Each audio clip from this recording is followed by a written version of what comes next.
Afternoon, magnificent morning, and excellent evening to all those people out there in Cyberland who are joining us and listening to our conversation about Universality, which underlies all of the diversity in the world. We are all connected, whether we're a plant, an animal, my dog, my cats, us as people, through, I want to use the word consciousness, but it's more than just consciousness. There's an absolute thing that we all connect with, and that's the air we breathe. None of us, whether we're in the sea or on earth, we are connected through our breath. And the moment we stop breathing, the moment we stop living on the planet. So knowing that and bringing that out, I would like to throw it over to Jack, our philosophy person, who did not expect me to say that. I'm actually surprised myself. And Jack, can you just introduce yourself and give an idea of how you see the topic? Well, thank you, Carla. My name is Jack Austin, and I've been a seeker for the majority of my life, discovering in part the last decade that the seeking itself is part of the challenge. If you're continuously pursuing something, you may be missing exactly what is present in yourself now. And the way I see the topic is this is the interconnected nature of humanity and all creation, and it's the invisible world. The things that are going on that we can't see because our own perceptual ability is so limited that our conscious mind handles somewhere between 200 and 400 bits of information in any given second, whereas our actual physical body in its full energetic self is over 400 billion bits of information in every second. That's just us. That's not the rest of the fields that we're intersecting and interconnected with.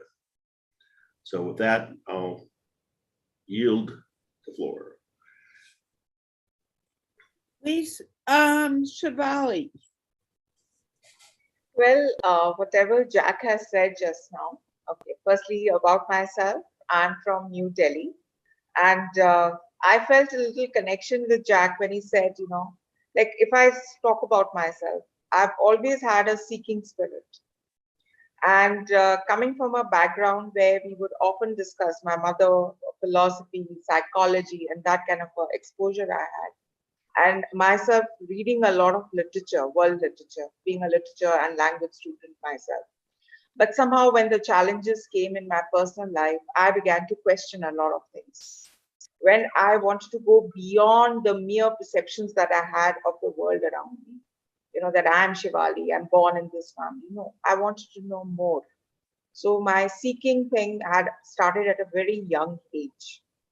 And then gradually when I came in touch with various people, and various philosophies, I was open to all of them. I never felt that, no, I will follow this and I won't follow that, because I was initially a learner who was just trying to get the hang of it, as we call it.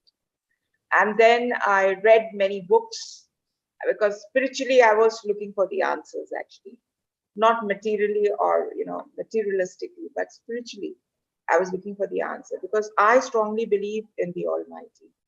I strongly believe in the divinity. And then I used to do a lot of things also. I used to do pendulum dowsing. Today they call it pendulum dowsing. I didn't know that time this is called pendulum dowsing. I would just be sitting with this locket of mine with a chain and do yes and no. Why I did it, I didn't know. I did it. I could sense a lot of things from a very young age, that intuition that we are calling. And later on, I took a training also in the Silva method, as you know, of Jose Silva. I took my training in that. This was way back in 2006. I took my training, and a lot of things were now making sense to me, and I felt so much happy that sadness from my life had gone suddenly. And I remember my family when they saw me after my training was over, and they said, "There's a change. There's a look. You have the divine look on your face." And I think that's where my real journey began. And later on, I took my training in clairvoyance also. I'm a certified healer. So I understand, at the end, we are all connected. We are Okay. divinely connected. Okay, can we talk about the topic a little? Yes. Yes. The topic is like remember the rule. Yes, the universality in diversity that we are talking about. So when I'm connecting to various people, at the end, we are essentially spirits, spirit beings. We are not just species. This is what my understanding is. Okay, I may be wrong. I'm not saying that. But at the end, we are all connected. We have our own individual, what should I say, identities, maybe, as we had done it in our previous program also. We are all unique in our own ways, and yet we are all connected. So this is my understanding of this topic. Okay, Lisa. Hi, I'm Lisa. I'm Lisa Manzo, founder of the Phoenix Mind, and I love this topic. And we are all connected. And it's interesting because sometimes when I meet new people, that connection is so strong. I'm just like so attached to them. So I'm finding that there are different levels of connection. For instance, yesterday I called up my friend and she's like, "I was just thinking about you." Yes, because we're connected energetically. And I was thinking about you and I projected that in your head. And I believe it's a beautiful thing for us all to be connected and to raise our vibration and to improve the world, which I think is awesome. Okay. So how do you think we're going to improve the world being connected? Well, Becoming aware of that connection. So as people raise their vibration, they affect the people around them. And there are different levels of vibration. And when you're at love and above, which I believe on the scale, I don't remember who has the scale, is above 500. And it said that there's a specific number. I think you impacted, I think it's 600 people around you. And you spread that and you raise their vibration by raising your own. Good. Jack? That scale is explained in the book Power versus Force. Thank you. And the original scale was derived from Lester Levinson, who was the founder of the Sedona method and the release technique. And he was a physicist and an engineer who discovered a process by which he became enlightened, and after being given a death sentence at 42, told that he would not live 2 weeks. He lived 42 more years. So what he discovered was that the interconnectedness is an energetic self that is just like matter cannot be destroyed nor created. Our true selves cannot be created nor destroyed. We exist as part of the fundamentals of the original beginning of the universe. That's the teachings from Lester Levinson. So that's not unlike the teachings that he sought information through from India and gurus there, as well as philosophers around the world. Teilhard de Chardin, the famous Catholic philosopher, stated that we are not human beings having a spiritual experience, we're spiritual beings having a human experience. And I love that line because we kind of think, oh no, We're human beings, but we're more than human beings. And we connect much differently than we think we do. We always thought we connected through the physical, but actually we connect through our breath and our minds and our thoughts. And that's what brings us together. Shivali, do you want to say something? No, I agree with what you have said, because this is exactly what Jack has also mentioned, that we are actually having this spiritual experience also. Like when I mentioned about passing from one lifetime to another, I say I'm grounded in this. You know, you may or may not agree in this, that, you know, when you watch yourself, you know, like changing bodies, but you are essentially the same being. And then you start connecting with other people around you. So for me, I look upon the individuals around me as souls, not merely, you know, in the physical form. It's, you know, their true identity as souls. So if I look at everyone as a soul, then I can automatically connect with them in a better way, in a divine way. Well, Okay. there's the physicist, David Bohm, who was part of the Manhattan Project, has a conceptual representation of sort of what's going on in the reality of the universe. And it's called the holistic universe, or I should say the holographic universe. So he's written a book on that topic. And when Deepak Chopra explains it, he talks about the fact that as part of the holographic universe, there essentially is the laser of life force that enlivens each of the nodes of the beings alive on the planet. But just like a hologram, the whole is contained in the individual, and the individual sees a perspective from one particular angle of that whole. So that could be, if you were to look at a globe, the lower left-hand corner might be my perspective. And it seems very unique and very specific to me being in the lower left-hand corner. Whereas all of it is present, but it's my piece of that in this perceptual reality is from that lower left-hand corner. Whereas Shivali's might be the upper right-hand corner. Yours, Carla, from the direct center. They're all the same, yet each from a different perspective. So diversity and universality simultaneously. Right. And that's how we connect. You have something to say, Lisa?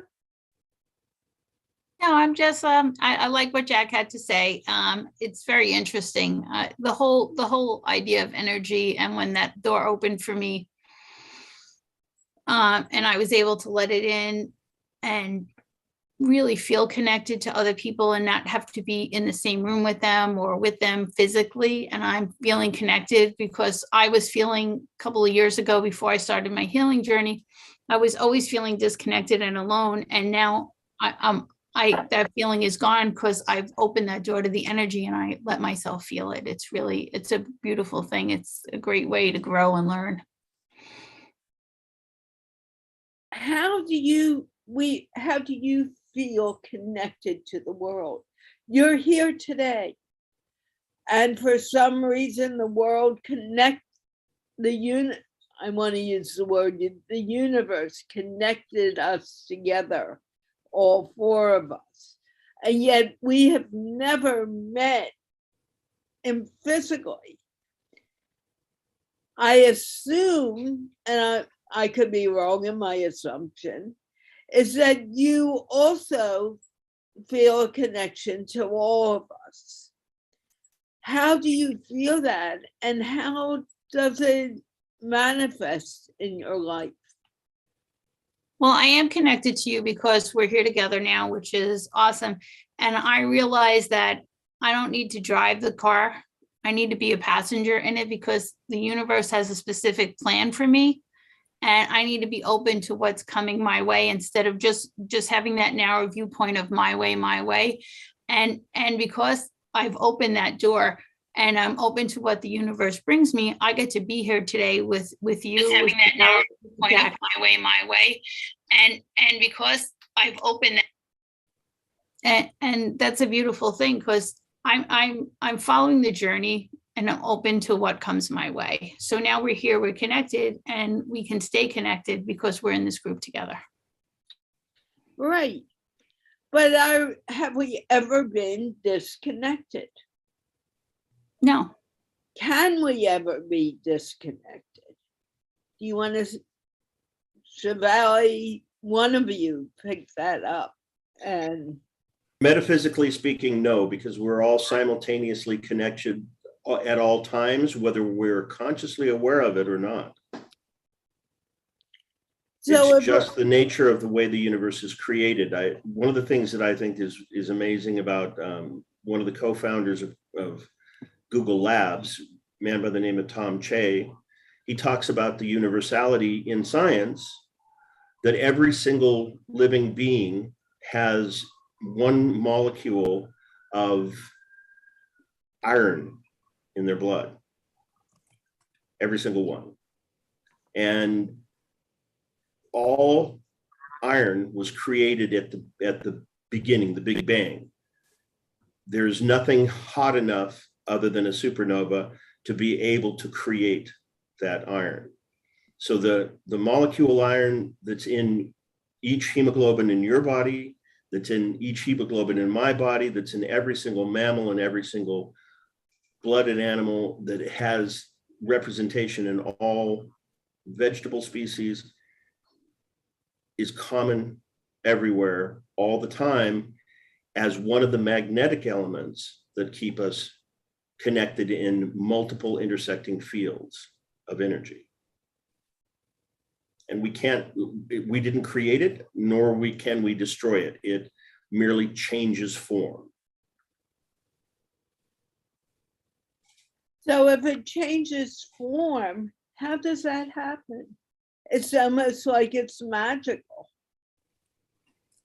Yeah, there's a viral video artist by the name of Garrett John Laporto, and he has a video called "We Are From the Future," and he represents through video clips essentially the quantum experience of the collapse of time and the collapse of quantum events, so that essentially you can change the future by changing the past. And that happens on a regular basis. It's just we're not consciously aware of it through our very limited viewpoint of the conscious mind. But we have a massive unconscious that's connected to everything all the time. The superconscious mind is connected to a collective unconscious, as Carl Jung referred to it. When you say conscious, what do you mean by that? Or what do you mean by consciousness? When I use that term, typically I'm referring to what I'm aware of in the moment, what I can actually perceive and be attentive to. When I say unconscious, I am referring to those things which are happening outside of my conscious awareness, which is a huge amount. It's like the difference between a pinhole camera and the entire box that has the pinhole in it. It's 99.99% of what's going on I am not aware of in my conscious mind. However, because we are capable of experiencing a witness state, we can go into a meditation and feel completely connected to everything all at once. And in many cases, that can be a very powerful, overwhelming experience of just joy and happiness. Is there a difference between joy and happiness in your mind? It's kind of like the difference between pink and red. They're flavors of energy as we experience them through our differentiating mind. Are they different as an energy source? No. The associations that I make around them, the way that I experience that is different. What The do you, difference between vanilla and chocolate. excuse me, I just dropped my phone. If it's differences in flavors, how can we explain that to another person?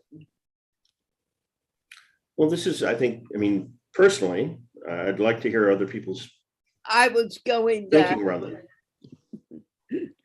Shivali. Oh, go Please on. go ahead.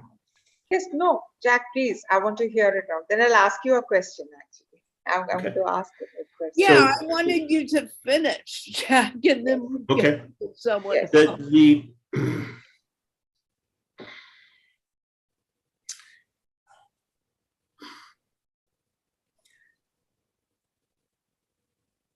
everything that we communicate in language is metaphorical because it's not direct experience.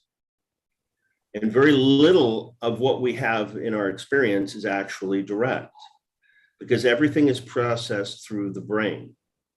So essentially my eyes send out energy, it bounces off of something in the so-called real world and then is processed by my brain. So in that way, we're always experiencing a level of simulation. Yet there is a profound sense of presence that happens when a person is in what's been referred to as an altered state of meditation, where the mind goes very, very still and a person can experience just the energy of the moment. Just whatever energy happens to be in their body, whatever energy happens to be present in their field. And there's a sense, in my experience, of deep richness and profound meaning as essentially the ego mind or the survival mind drops away. So the challenge with getting the communication to anyone else is there has to be some level of common metaphorical relationship. In other words, if you've seen a pencil and I've seen a pencil, we can start talking about the characteristics of a pencil. I can define a pencil, but if you've never seen one, it's going to be like that famous metaphorical conversation about a group of blind men discovering an elephant. Well, an elephant's like a tree trunk. An elephant is like a leather whip. An elephant is like a faucet, because touching each different part of the elephant without the opportunity of having vision, they can't see that there's a whole elephant. They're touching at it.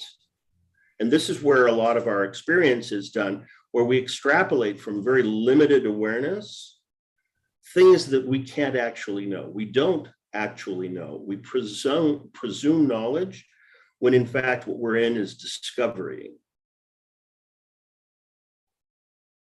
And if we're curious and open in that sense of discovery, there is a richness of learning from the new experience. If we're in fear of that discovery because we think it somehow may be threatening, the mistaken rope for a snake, now we're in fight or flight, and that changes all of our ability to perceive what is actually happening, which is a compression of our experience into conceptualized thought. This is one of the reasons why people have such challenges with anxiety experiences. They're racing into the future about negative scenarios, and they're racing into the past thinking about things that were experienced as negative experiences and very painful, in which case I'm not saying that they weren't. But we're neither in the future nor the past in this moment. We're only here in the present. Well, because of the nature of our makeup as human beings, we have the capacity to be functioning out of the left lobe of the brain in extreme specificity and analysis, or in the right lobe of the brain, functioning on more of a parallel reality, experiencing energy in the moment. And we have this paradox occurring simultaneously within the same avatar, which is curious that that was the highest grossing film in the history of the world, because it's really about human experience. A wounded man has to get into a mechanism that will project him as an avatar into another world for him to be able to do his service and his work. What kind of a metaphor is that for our actual experience? I think it's a profound one. I think it's the reason why, for example, the documentary independent film, Finding Joe, is such a profound movie, very, very under promoted, very, very little known. But it's about the monomyth, the hero's journey, which was derived as a consequence of a study of all of the history of the religions of the world and all of the primary cosmological myths and great heroic myths of the literatures of all cultures. And it basically comes down to the fact we share one myth amongst all cultures about what it is to live.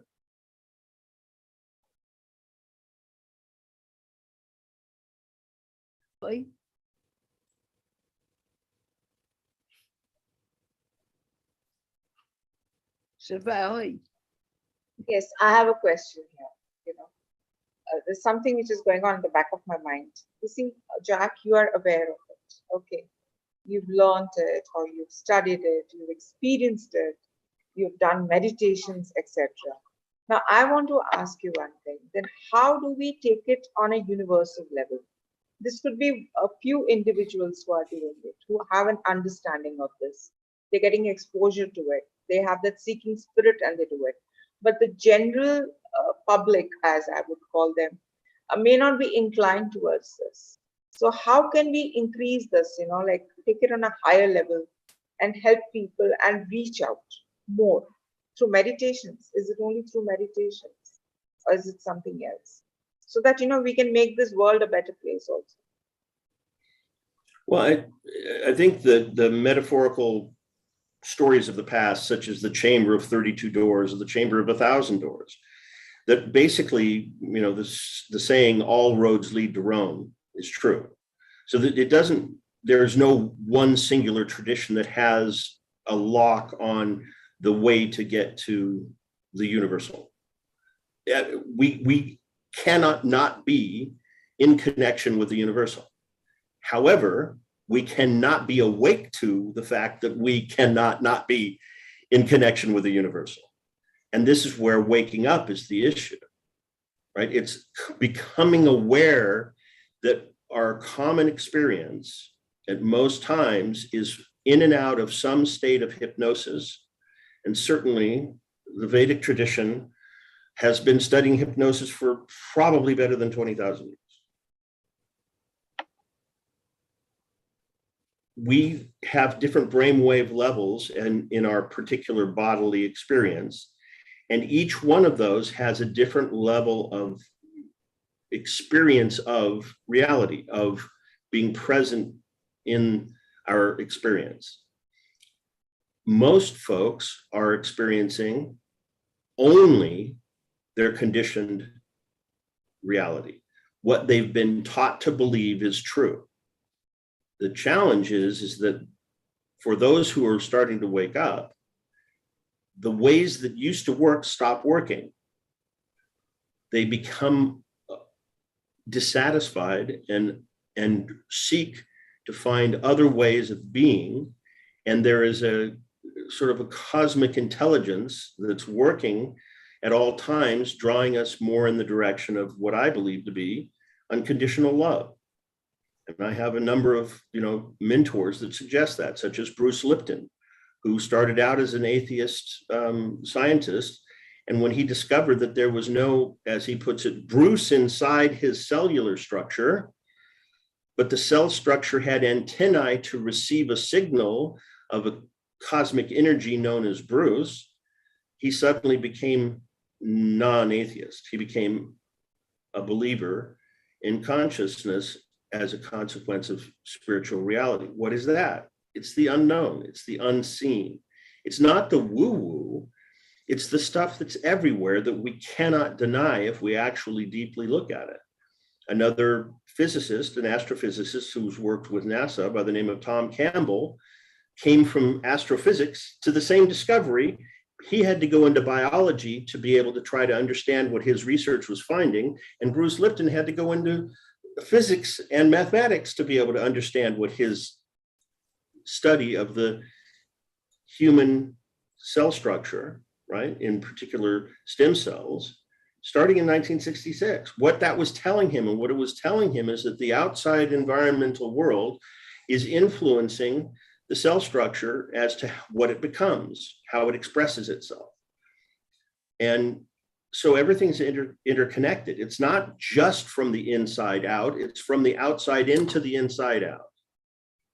It's both directions simultaneously. And for most of us, we have been taught that there is some sort of linear, logical progression to everything, that it has a linear time. And what quantum physics says is that everything is happening all at once, which, needless to say, we cannot have as our experience because of the way we're made up, right? We do not consciously have awareness of the 11 dimensions of time and space that Michio Kaku demonstrates in string theory. And it seems very, very beyond our capacity on an intellectual basis to be able to fully understand this, except for a very few sort of super intelligent geniuses who are bringing these awarenesses into the world. Yet at the same time, we're all having the same experience and we're not aware of it. It's the waking up and then the falling asleep and then the waking up and then the falling asleep. And this is the experience that people have. If they didn't think it had to be one way or the other so that they would survive as an ego, they wouldn't have so much fear. If they realized that they could not die, they will simply be reborn again. They will change shapes and become manifested in a different fashion.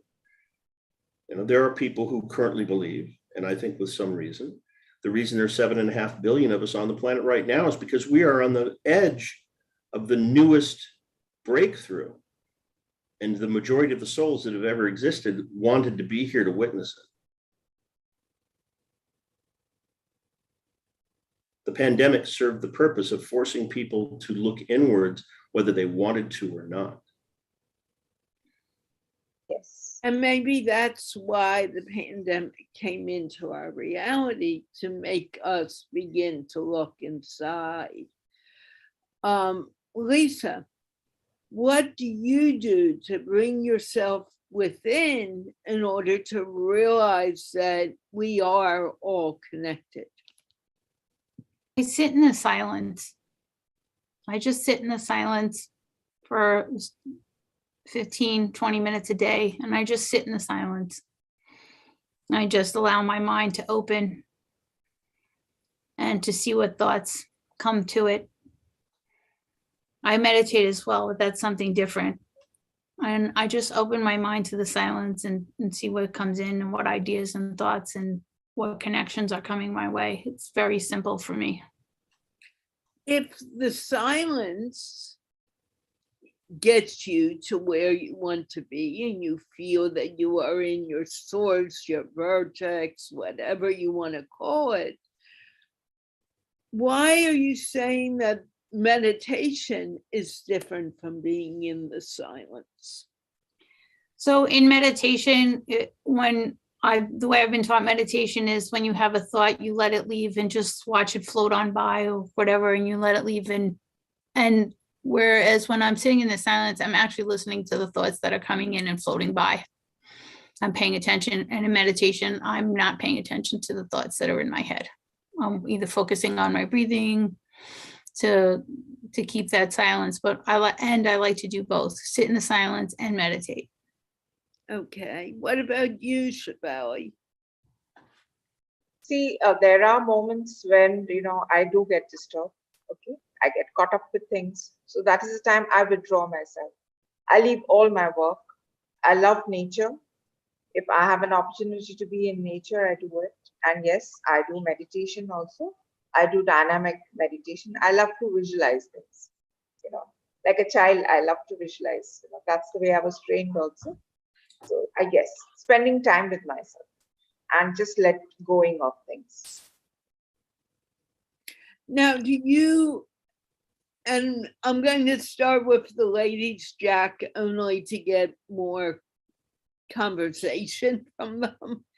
Do you believe or do you feel that when you are meditating, that you are connecting with the source that is within everyone? We keep on saying, I've heard, and I probably will get this reversed, meditation is seeing the God within ourselves, and prayer is taking that God and seeing it all around us. And I think I just reversed it. But in any case, how do you see these two things in getting you to your source? Lisa? For me, it's a work in progress. There are times I'm not fully connected, and it's a work in progress, and I improve every day over time. I can't say that I've actually felt connected to source energy, yet I know I'm connected, and I'm working on improving that connection for myself through my actions of meditation and sitting in the silence. And I realize it's improving as time goes on, and it's a process. So compared to where I was and to where I am now, I feel very connected, and I know the connection can even improve. Okay. Do you really think there's a difference between source and self and everyone around you? I think it's a matter, I don't think there's a difference. I think it's a matter of feeling all of them together. And as you grow in the process, it changes. And maybe I'm not completely connected with all three and understand how it feels, or maybe I am and I just don't know what it feels like. It's a process and I'm still learning it, and I'm open to learning to connect to source. And I don't think I'm there yet. Okay, Shivali. Yes, I agree with this because I'm also in the process of self-discovery. Okay, at times when I feel very peaceful, when there's absolute silence, means no thought is even coming. Now that happens for a fraction of a few seconds during my meditation. It doesn't happen, and just I flip into it and I'm out of it. That is the time I think I do get connected. Yes, but that happens not always. So I'm still in the process. I think I need to work on it. It's an ongoing process. I think it goes on. It's not something that ends. It's not some milestone that I will achieve. It will go. It will be. It will be like an eternal journey for me. Is it actually working on it, or is it growing into it? I think growing is a better word. You're working upon yourself, and yet you're growing into it. You have to work upon. You have to take action, right? So if I decide, okay, now I'm to spend 15 minutes doing this in my daily routine, and I will try to lower my brain frequencies, as we call it. So lower my brain frequencies, as Jack was also explaining, we are at different levels. So that time, yes, I grow also because I learn. So when I come out of that experience of mine, I hope I become a better person also. And I put it into my practice also, in my relationships or whatever I'm doing. Jack, you look like you're thinking. I never do that. It's a bad habit. I agree. Well, so I've tried a number of different things, including I graduated Silva Method in 1979. Okay, couple days ago, and my favorite place on the planet that I've yet experienced is the giant sequoias in the redwoods of the California Sierra Nevadas. And the reason that I say that is because it's these trees, some of which are the size of blue whales, are magnificent, enormous beings. And they're also colonies, not unlike human beings. And the last time I was in the park, which was probably 4 years ago, everybody was gone from the General Sherman area, which is the largest of the redwoods and about 900 or 1100 years old. I'm not quite sure which. And it was getting dark and everyone was gone except me. And there was not a single sound. There was not a scurrying squirrel. There wasn't a dropping leaf. There wasn't a falling branch. For 25 minutes, I stood in front of General Sherman and all I did was experience the energy of this forest in complete silence. And it was one of the most profound experiences I've ever had. And I don't know how to put a name on it. It was the stillness of me not intentionally doing anything other than being present in front of one of the most gigantic and enormous beings I've ever experienced. And in that, I've actually shared around this particular piece of forest on 3 continents. And the people who've been there light up like lighthouses when that experience is referred to, when I mention it, because they've also never had anything quite so magnificent as an experience. It's not teeny tiny, it is gigantic. And the entire forest is connected by the root system under the mycelium underneath the forest floor. These trees require forest fires to be able to grow new saplings and to have their seeds mature. And that's just one of the adaptations of one of the many species on the planet that we're interconnected with, whether we seem to be separate or not. National Geographic took 3,000 photographs to be able to get the scale of General Sherman. Took them 3,000 separate photographs to take a full picture in scale. They had to scaffold the entire tree from top to bottom. Took them better part of a month. So we live in a world of wonders, and we are barely conscious of 100 millionth of them. Every single one of us has between 70 and 100 trillion cells within us at 0.7 volts apiece. We are gigantic power plants in potential, waiting to have that access.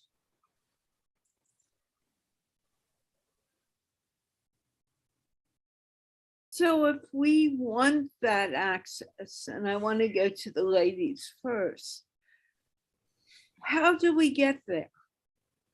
Because the point is, we're saying we want something that we already have. It's already a part of our lives. That silence that Lisa was talking about is our life. It's the basis of everything in our lives. The chatter that we put in, which is language, only you really can't find truth through language. You can only find truth through the silence that is the basis of all thoughts. I remember I was a TM teacher, transcendental meditation teacher at one point. And we talked about silence and then the layers of thoughts until they finally bubble up on the top of the ocean. The point is, we don't need to go anywhere to find that silence. It's right in our breath. So what are we doing wrong? I don't want to say doing wrong. Why are we uncovering this knowledge instead of coming to life and knowing that it's there the moment we open up in life? And a baby, if you look at a baby, when they come out, they're full of joy, they're full of bliss. And then we teach them, oh, don't do this, don't do that. And all that stress begins to become a part of their lives. Lisa. Well, you just said it. When babies are born and then they're programming by society, by their parents and their environment. And we actually have to teach ourselves to get out of that programming and that environment to become more aware and to set us on this journey. I find myself on this journey alone in my family, and that's okay because this is my journey and they're on theirs. And I wanted to see things in a different light. And I look at the programming that I grew up with and I look at society's programming and I'm like, does this serve me? If it doesn't, let's get rid of it. And how can I make myself a better person? How can I be connected spiritually? Because I want to be connected spiritually and it's a process and I'm working on it. And that's what I think. But is it really work? Or are we making it work by the words we use? Maybe work is not the right word. It's a process. And I'm not, whoa. I'm not picking up on your word per se, but the words that everyone uses. When I was teaching kids, learning to teach kids to read, a simple example is the word house. If a kid grew up in a farmhouse and all his friends come from a farmhouse, the moment they would hear the word farmhouse or house, that's what they think of. If a kid grows up in an apartment with all the different, rooms in an apartment that are small and right next door to them, there's another apartment and another apartment above and below. That's what they think of a house. They would never think of a farmhouse with all the animals and all the land. Our use of words kind of divides us from what reality is. I think it's more our experience than our words, because that's where they are, that's their life, and that's their experience. So if I'm on a farmhouse, that's my experience. So my brain makes associations. And so the house is associated with our experience. It's not really about the words, it's about the associations we make. And the need to open up to let different associations in our mind in, so we can have different thoughts and change our beliefs and our programming to something to be more open to being connected to the universe. Okay. Shivali.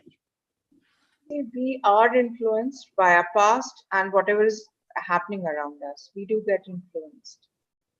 And as earlier we were talking about it, that, whatever little awareness we have, we don't have complete awareness.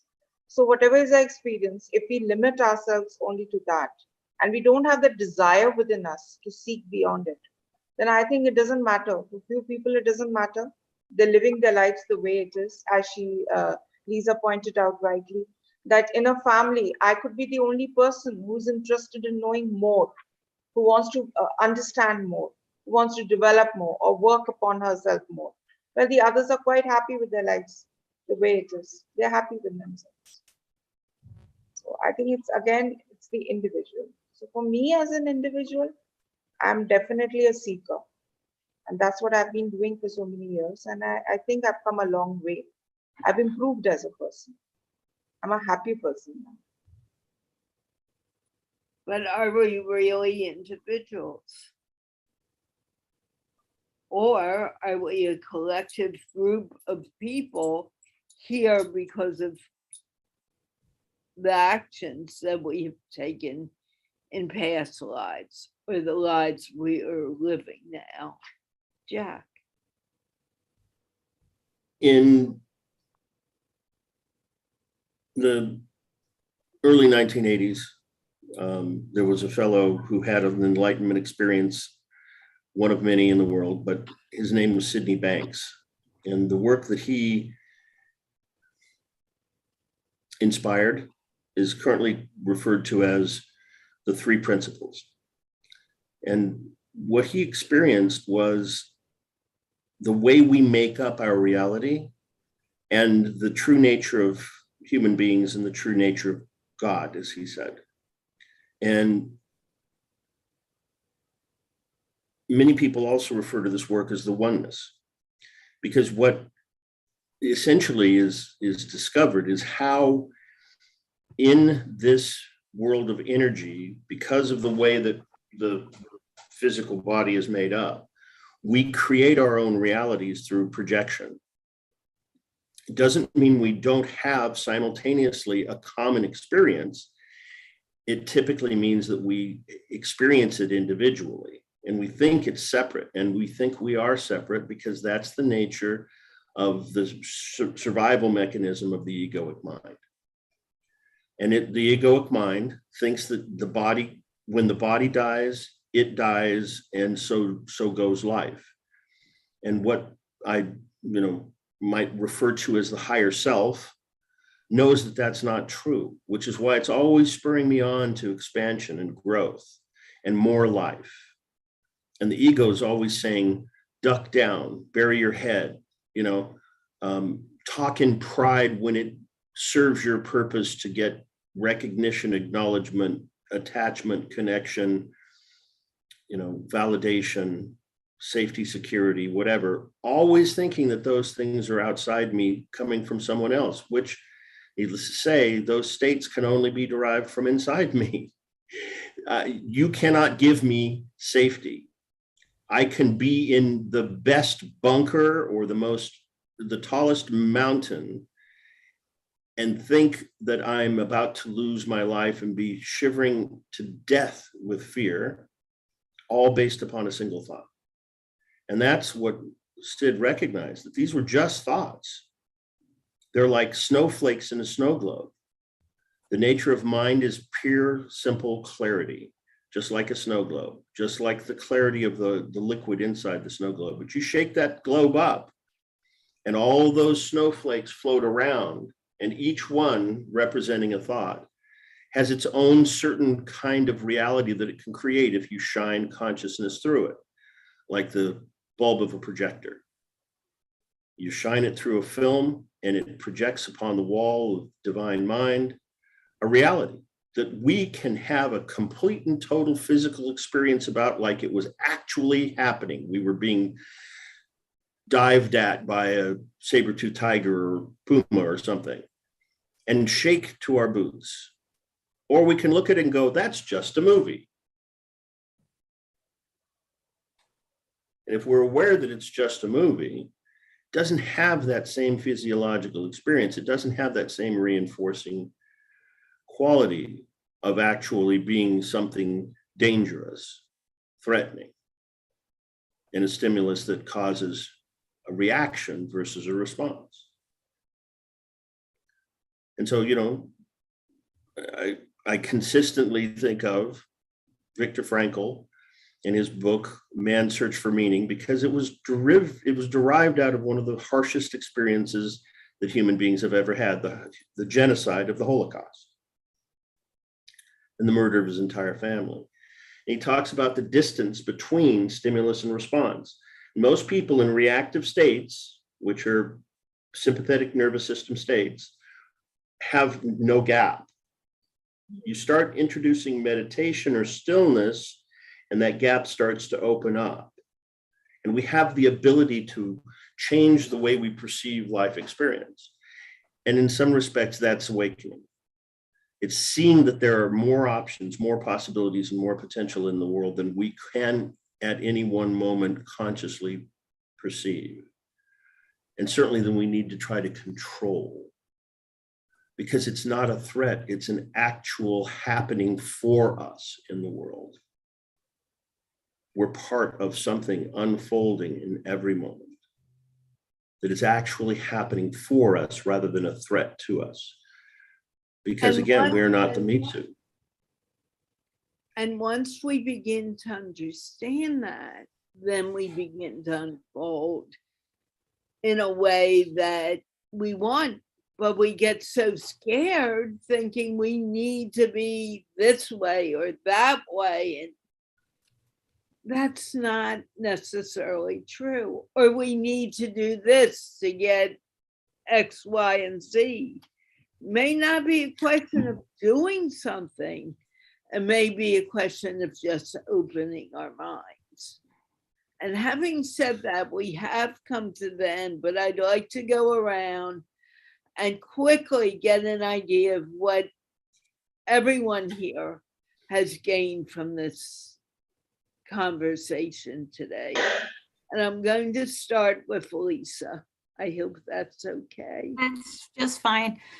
I'm always interested in someone else's perspective and their thoughts and ideas because I like to consider them, because I know my perspective is skewed because I'm only seeing it through my lens. So these groups are fabulous for me because I get to see something from somebody else's perspective and then consider it. And I'm just grateful to be here. So thanks for letting me be a guest on your show. You're more than welcome, Shivali. Same as my expression of gratitude. Thank you so much for connecting me with Jack and Lisa. Carla, thanks to you, I'm here. And so many things are making sense, yes. Like I said, like we all connected, right? So I could feel that because Jack was speaking of similar things and so was Lisa. Yes, so thank you so much. You're welcome, Jack. I think that it's really important that we share about ideas like this because it allows us to look at where we have things in common versus we have differences. And the egoic mind goes to differences. And that's where conflict occurs as we look at something that we don't agree upon. Out of the work of Sid Banks, there was a change in the language of Teilhard de Chardin that I used the quote of earlier.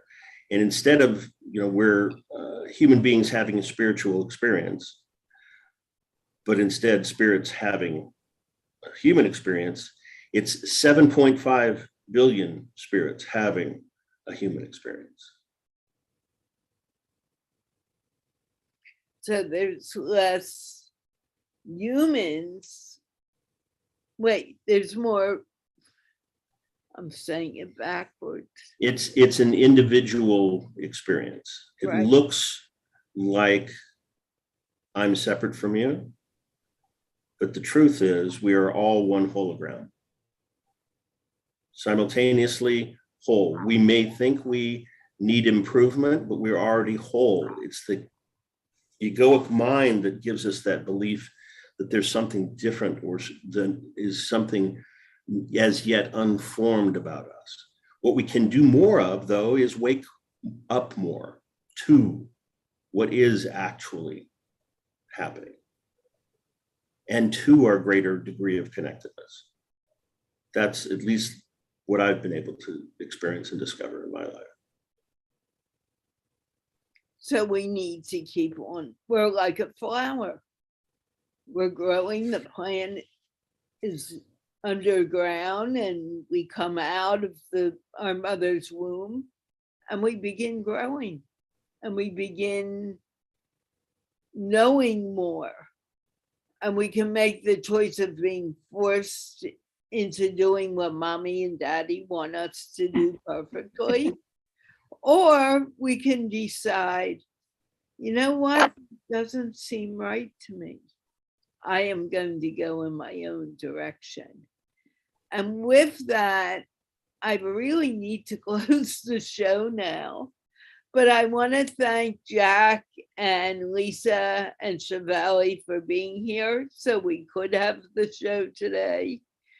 And we'll be back on Monday with another episode and another topic for MindPlore with Carla and Friends. Can we wave goodbye, everyone? And we are going. Bye, Lisa. Bye, Shivali. Bye, Carla. Bye. Thank you.